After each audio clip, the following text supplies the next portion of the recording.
আসসালামু আলাইকুম। আন্তর্জাতিক মে দিবস উপলক্ষে শ্রমিকদের দাবির লক্ষ্যে আজ মহান মে দিবস এখানে রানীশঙ্কর ডিগ্রি কলেজ মাঠে এক সভার আয়োজন করা হয়েছে। এখানে সকল নেতৃবৃন্দ এবং শ্রমিকবৃন্দ উপস্থিত হয়ে গেছেন। হচ্ছে আমাদের রানীশঙ্কেল বৈদ্যুতিক নির্মাণ শ্রমিক, এখানে আরো উপস্থিত আছেন বিভিন্ন ধরনের অঙ্গ শ্রমিকরা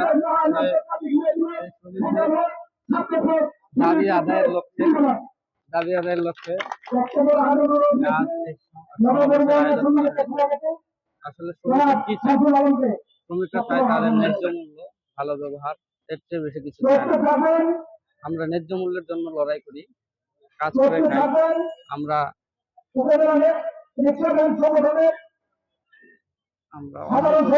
টাকা নিই না। আপনারা সবাই দেখছেন এটা রানীশঙ্কর ডিগ্রি কলেজ মাঠ।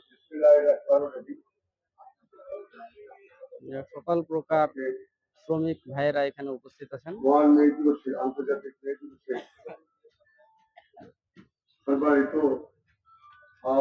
তো আপনারা যদি শ্রমিকদের দাবি আদায়ের তাহলে অবশ্যই ভিডিওতে লাইক করে দিবেন। ভালো থাকবেন। আসসালামু আলাইকুম।